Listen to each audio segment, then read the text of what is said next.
Warahmatullahi wabarakatuh.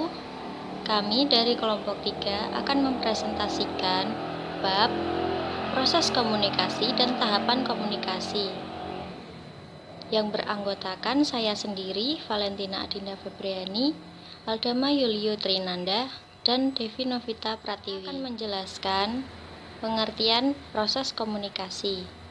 Komunikasi merupakan metode pengiriman atau pertukaran informasi dan pesan antar manusia. Proses adalah pendekatan langkah demi langkah untuk melakukan sesuatu.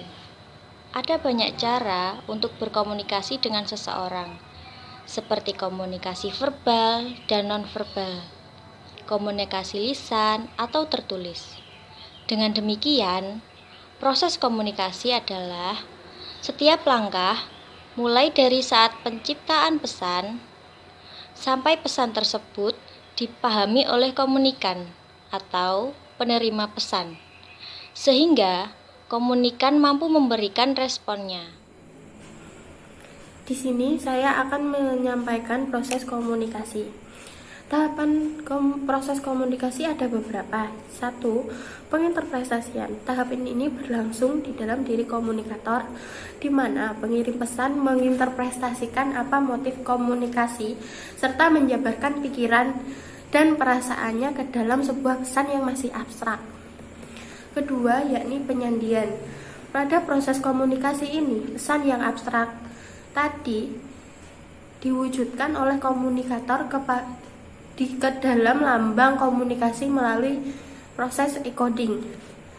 Ketiga, yakni pengiriman, di mana pengirim pesan atau komunikator mengkomunikasikan pesannya kepada penerima pesan, yaitu komunikan. Dalam tahapan ini, komunikator mengirim lambang komunikasi melalui transmitter atau media sebagai alat pengirim pesan. Keempat, yakni perjalanan. Proses ini dimulai tepat sejak pesan dikirim oleh komunikator hingga kemudian pesan tersebut diterima oleh komunikan. Yang kelima, yakni penerimaan. Proses penerimaan komunikasi terjadi ketika lambang komunikasi yang dikirimkan oleh komunikator telah diterima oleh komunikan. Penerimaan dalam proses komunikasi diterima melalui receiver berupa peralatan jasmaniah dari komunikan, yakni telinga sebagai indera pendengar. Yang keenam, penyandian balik. Tahapan ini terjadi pada diri komunikan sejak lambang komunikasi diterima melalui peralatan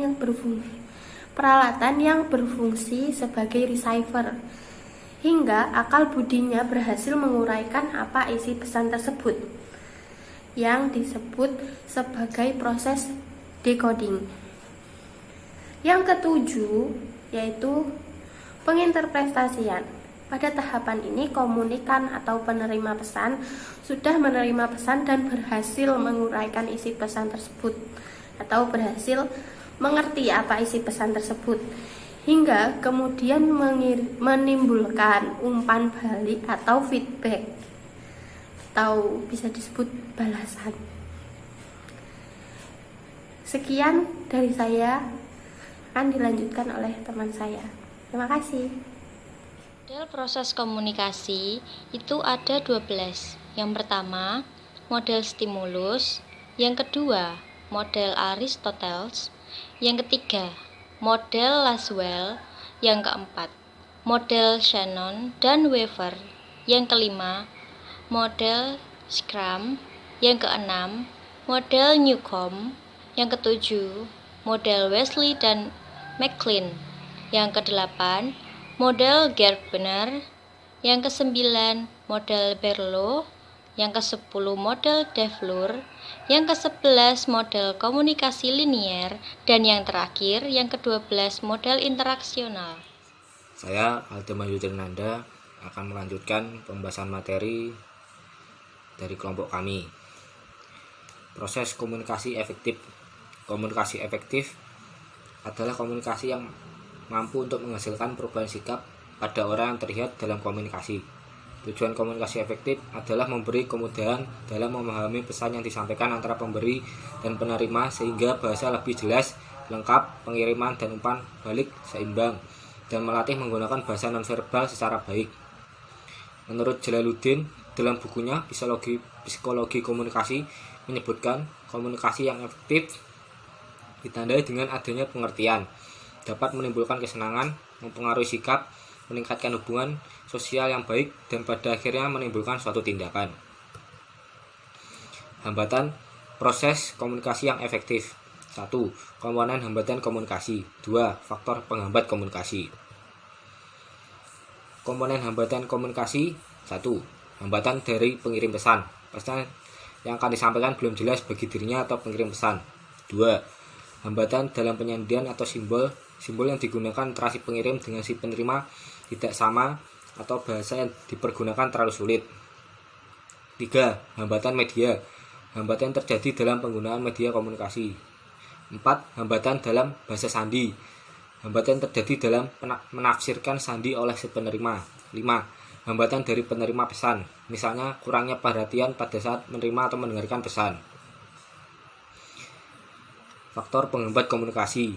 Hambatan yang bersifat teknis. Hambatan yang bersifat teknis adalah hambatan yang disebabkan oleh berbagai faktor seperti kurangnya sarana dan prasarana yang diperlukan dalam proses komunikasi, penguasaan teknik dan metode berkomunikasi yang tidak sesuai.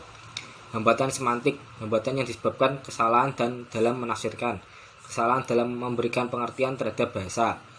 Hambatan perilaku. Hambatan perilaku disebut juga hambatan kemanusiaan. Hambatan yang disebabkan berbagai bentuk sikap atau perilaku baik dari komunikator maupun komunikan. Hambatan perilaku tampak dalam berbagai bentuk.